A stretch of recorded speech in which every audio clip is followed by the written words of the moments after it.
आज इस वीडियो में मैं आपको बताऊंगी summons under code of criminal procedure.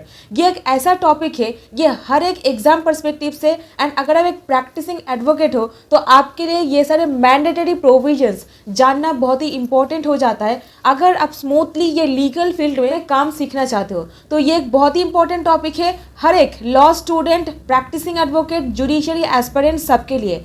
आज जिस तरीके से मैं आपको ये समन्स समझाऊंगी, आई होप आपके दिमाग में एकदम फिट हो जाएगा। तो चलिए शुरू करते। सबसे पहले देखिए, चैप्टर 6 मतलब समन्स लेकर के जब भी आपके मन में कोई क्वेश्चन आएगा तो इसका आंसर मतलब ढूंढने के लिए आपको देखना पड़ेगा chapter 6 of the code of criminal procedure. ये क्या डील करता है? ये डील करता है processes to compel appearance. Processes to compel appearance, इसका मतलब क्या? देखिए, अगर मैं आपको एकदम साधारण लैंग्वेज में एक साधारण इंसान भी समझ सकेगा तो वैसे बताऊं तो प्रोसेस मतलब क्या? प्रोसेस मतलब एक पर्टिकुलर सिस्टम फॉलो करके कुछ करना, ठीक है ना। सपोज आप एक बिल्डिंग बनाना चाहते हो, बिल्डिंग बनाने के लिए आपको क्या चाहिए? एक जमीन चाहिए, जमीन खरीदना पड़ेगा, उसके ऊपर आपको पिलर वगैरह भीत जो होता है उसको देना पड़ेगा, कंस्ट्रक्शन करके एक बिल्डिंग बना सकोगे। तो ये एक होल प्रोसेस है ना। तो इसी तरीके से अगर आप कोई इंसान को, सपोज आपको कोर्ट बुला रहे हैं, पुलिस ऑफिसर आपको बुला रहे हैं थाने पर, हम लोग जो बोलते हैं ना पुलिस का बुलावा आया है, कोर्ट का बुलावा आया है, तो ये सारा क्या? यही एक समन्स का प्रोसीजर होता है। तो यही एक जो प्रोसेस है जो आप फॉलो करके कोई इंसान को बुला सकते हो। अपीयरेंस मतलब हाजिरा। सपोज मैं चाहती हूँ कल सुबह 10 बजे आप मेरे घर पर आ जाओगे, मतलब क्या? आपका प्रेजेंस, आपका उपस्थिति मैं यहाँ पर चाहती हूँ, है ना। तो हाजिरा यानी कि अपीयरेंस। कोई भी इंसान को बुलाने के लिए सीआरपीसी में कुछ पर्टिकुलर प्रोविजंस बताया गया है जो आप फॉलो करके कोई इंसान को बुला सकते हो, ठीक है ना। तो वही बुलाने का जो प्रोसेस है उसको ही बोला जाता है प्रोसेसेस टू कंपेल अपीयरेंस। मतलब कोई इंसान का जो हाजिरा है उसको लेने के लिए जो प्रोसेस फॉलो करना पड़ता है वो चैप्टर 6 में मेंशन किया गया है।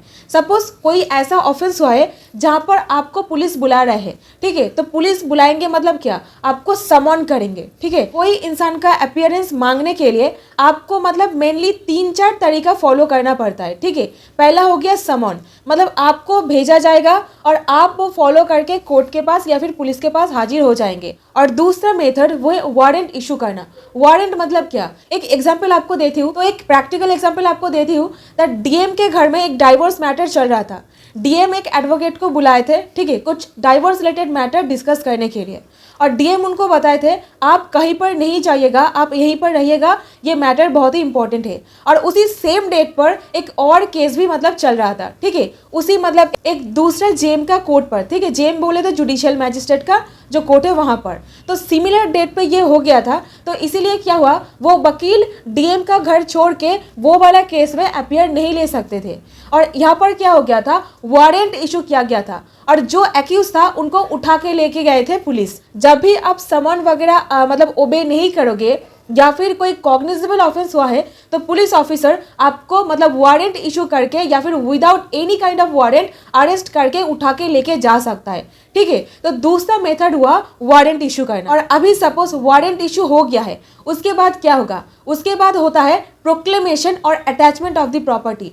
प्रोक्लेमेशन मतलब क्या? आप अखबार पर देखे होंगे दैट मतलब ये एक फरार, एक भगोड़ा, मतलब जिसको घोषित कर दिया जाता है ये भाग गया है। अगर इसको कोई देखता है तो कोर्ट में लेके आने का, तो ये सारे जो एडवर्टाइजमेंट अखबार पर दिया जाता है इसको ही बोला जाता है प्रोक्लेमेशन, ठीक है। मतलब कोर्ट बोल देता है ये भाग गया है तो इसको पकड़ के लेके आओ, इतना रुपए 10-12 लाख रुपए इनाम दिया जाएगा, ऐसा मतलब पेपर में लिखा हुआ रहता है। इसी के साथ होता है अटैचमेंट। अटैचमेंट मतलब प्रॉपर्टी को अटैच कर लिया जाता है, मतलब कोर्ट प्रॉपर्टी को अटैच करके बेच दे करके कॉस्ट वगैरह लेते हैं। तो ये एक अलग मैटर है। अभी हम लोग देख लेते हैं समन्स, ये जो पर्टिकुलर टॉपिक है इसको डिटेल में समझते हैं। चैप्टर 6 को टोटल 4 पार्ट्स में डिवाइड किया गया है, ठीक है।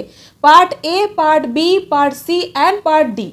पार्ट ए डील करता है समन्स रिलेटेड। तो ये जो पर्टिकुलर 4 कैटेगरी है इसको 4 सेक्शंस के पोर्शन में हम लोग डिवाइड कर देंगे। 9, 12, 5, 4, ठीक है। 9, 12, 5, 4 ये आप याद रखिएगा। ये एक फॉर्मूला मैं आपको दे रही हूँ याद रखने के लिए। देखिए, तो सबसे पहले ये चैप्टर शुरू होता है सेक्शन 61 से लेकर चलता है 90 तक, 90 तक, ठीक है। अभी यहाँ पर पार्ट ए जो समन्स को लेकर डील करता है, यहाँ पर आएगा सेक्शन 61 से लेकर चलेगा 69 तक। टोटल 9 सेक्शंस यहाँ पर आपको बताना पड़ेगा कोई भी एग्जामिनेशन, या फिर आप एक प्रैक्टिसिंग वकील हो तो आपको ये सब जानना पड़ेगा। पार्ट बी ये डील करता है वारंट को लेकर, सेक्शन 70 लेकर 81 तक ये चलता है। और पार्ट सी डील करता है जो प्रोक्लेमेशन और अटैचमेंट, ये चलता है 82 से लेकर 86 तक। और अदर्स जो प्रोविजन है ये चलता है 87 से 90 तक, ये पूरा चैप्टर खत्म हो जाता है। ठीक है, तो समन देखिए, समन मतलब क्या, एक अथॉरिटेटिव कॉल।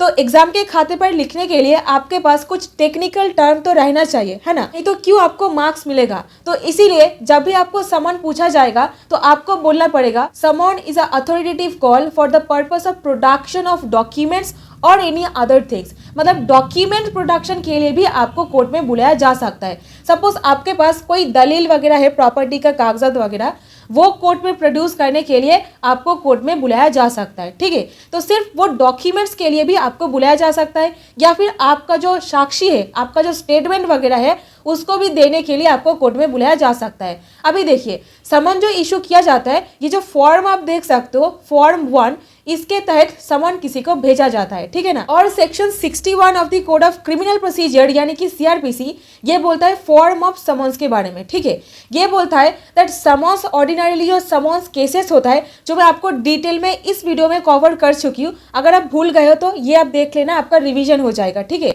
तो ये बोलता है सेक्शन 204 सबसेक्शन 1 क्लॉज ए के तहत समन्स इशू किया जाता है सिर्फ और सिर्फ समन्स केस में।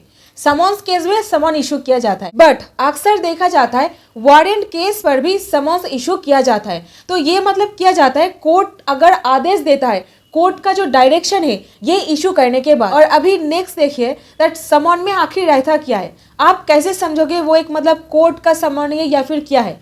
समन्स में कोर्ट का एक ठप्पा लगता है, मतलब एक स्टैंप लगता है। ठीक है, और जो जज वो भेज रहे हैं उनका सिग्नेचर वहां पर रहेगा, और समन हर वक्त लिखित में रहता है। ठीक है, फॉर्म 1 शेड्यूल 2 के हिसाब से उसको इशू किया जाता है। और समन आपको कौन भेज सकता है, सबसे पहले समन्स आपको एक पुलिस ऑफिसर भेज सकता है या फिर कोर्ट भेज सकता है। और कोर्ट जो इंसान को अथोराइज करता है वो इंसान आपको समन भेज सकता है। तो कभी भी ये गलतफहमी में नहीं रहिएगा दैट समन आपको सिर्फ कोर्ट ही भेज सकते हैं, क्योंकि पुलिस ऑफिसर जब इन्वेस्टिगेशन चलता है वो भी आपको बुला सकते हैं, क्योंकि उनको पावर दिया गया है।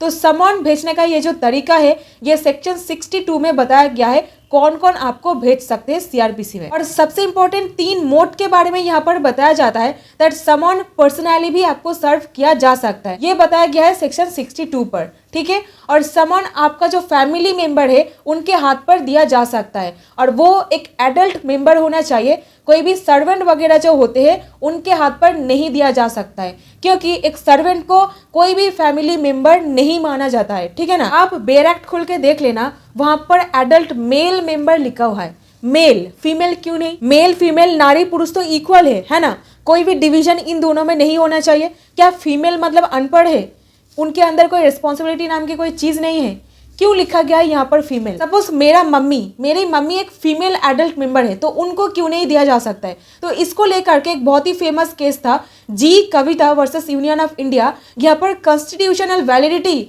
मतलब ये जो पर्टिकुलर सेक्शन 64 है इसका कॉन्स्टिट्यूशनल वैलिडिटी, इसका संवैधानिकता क्या है, इसके ऊपर क्वेश्चन अराइज हुआ था। तो यहाँ पर सुप्रीम कोर्ट बताए दैट मेल मेंबर ये ऑल्सो इंक्लूड करता है एक एडल्ट फीमेल मेंबर। तो इसका मतलब एक्सप्लेनेशन सुप्रीम कोर्ट दिए थे दैट मेल ये जो टर्म है यहीं पर इंक्लूड डेफिनेटली होगा एडल्ट फीमेल मेंबर, बट कोई सर्वेंट वगैरह इंक्लूड यहाँ पर नहीं होगा, क्योंकि पुराने ज़माने में जब ये एक्ट को ड्राफ्ट किया गया था तब माना जाता था महिला नाजुक सी होती है, इनके अंदर कोई रिस्पॉन्सिबिलिटी नहीं होते हैं, सिर्फ घर के काम काज संभाले और मतलब ये सारे जो ऑफिशियल काम वगैरह होता है ये घर का कोई पुरुष इंसान ही संभाले तो बेहतर है ना। तो ये सोच करके जो लेजिस्लेटर है जिन्होंने ये सीआरपीसी लिखे हैं वो लोग मेल मेंबर लिखे थे, but Supreme Court in G Kavita versus Union of India में बताया दैट ये जो वर्ड यहाँ पर बताया गया है यहाँ पर एडल्ट फीमेल मेंबर ये भी इनकॉर्पोरेट होगा, बट ये एक सर्वेंट को इंक्लूड नहीं करता है जो आपके घर में काम करता है। और थर्ड मोड दैट सपोज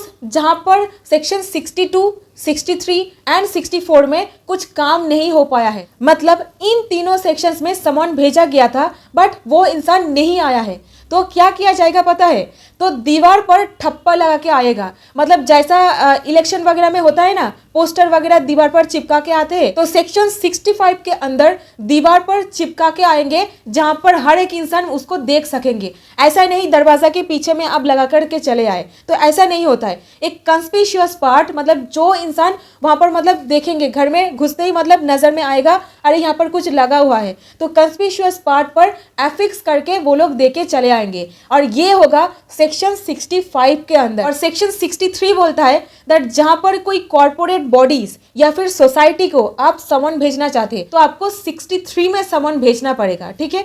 64 में ऑलरेडी आपको बता चुकी हूँ दैट जो एडल्ट मेल मेंबर है उनके हाथों पर देना पड़ेगा, कोई सर्वेंट वगैरह को नहीं। ये सेक्शन जब भी आप पढ़ोगे तो जी Kavita versus Union of India, ये केस को आप बिल्कुल याद रखना, ठीक है। और सेक्शन 65 डील करता है दैट जहां पर 62, 63, 64 में काम नहीं हुआ है तो 65 बीच में आएगा, मतलब एकदम फील्ड में आएगा। और दीवार पर चिपकाने के लिए सबसे पहले इंक्वायरी करना पड़ता है। क्यों करना पड़ता है? क्योंकि ये तो पता भी लगना चाहिए, है ना, क्योंकि वो इंसान जिसको आप ढूंढ रहे हो वो इसी घर में रहता है या फिर नहीं।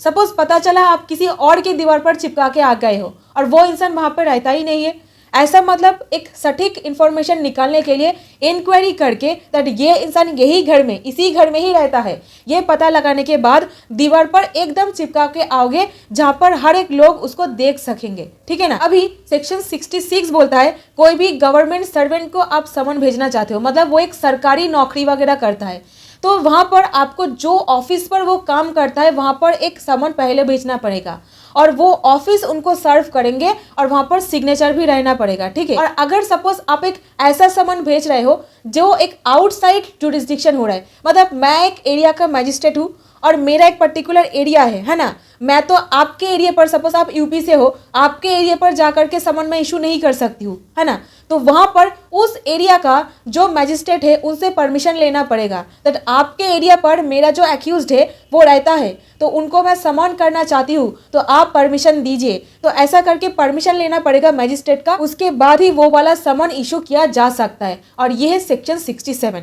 अभी सेक्शन 68 बोलता है सपोज जहां पर आउटसाइड लोकल जुरिस्डिक्शन, मतलब जुरिस्डिक्शन के बाहर समन सर्व किया जा रहा है, तो उसका प्रमाण क्या है दैट उनको समन भेजा गया था, एक तो प्रमाण भी रहना चाहिए, है ना।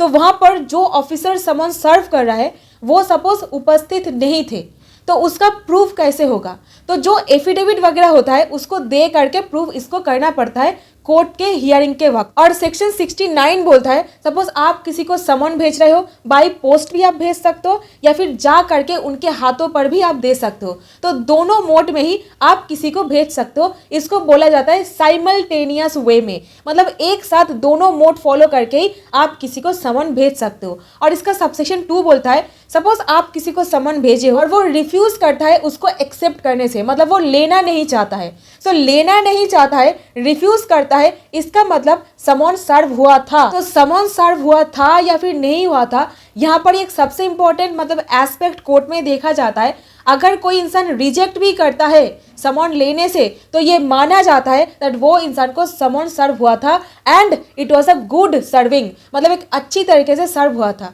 तो ये मान लिया जाता है कोर्ट में हियरिंग के वक्त। यहीं पर मैं आपको एक केस लॉ देना चाहती हूँ, वो है मनोरंजन चक्रवर्ती वर्सेस स्टेट। ये जो केस है यह बिल्कुल याद रखिएगा, यहीं पर ही ये पर्टिकुलर चीज बताया गया था, ठीक है। सो आई होप आपको समझ में आया है कौन सा इंसान को समन भेजने के लिए कौन सा सेक्शंस को अप्लाई करना पड़ेगा, आपको पूरा एकदम दिमाग में चला गया है। तो ये सारा का सारा प्रोसीजर फॉलो करके कोई इंसान को समन भेजा जाता है। अगर वो समन को ओबे नहीं करता है तो क्या होगा पता है, तो उसको पुलिस उठा के लेके आएंगे एकदम वारंट इशू करवा करके। तो नेक्स्ट वीडियो में मैं आपको डिटेल में बताऊंगी वारंट क्या होता है, ठीक है, वारंट कब इशू किया जाता है, कैसे इशू किया जाता है। सो मिलते हो आपके साथ नेक्स्ट वीडियो में। Till then stay happy, stay blessed, keep learning new things and thank you so much for watching this video. Have a nice day.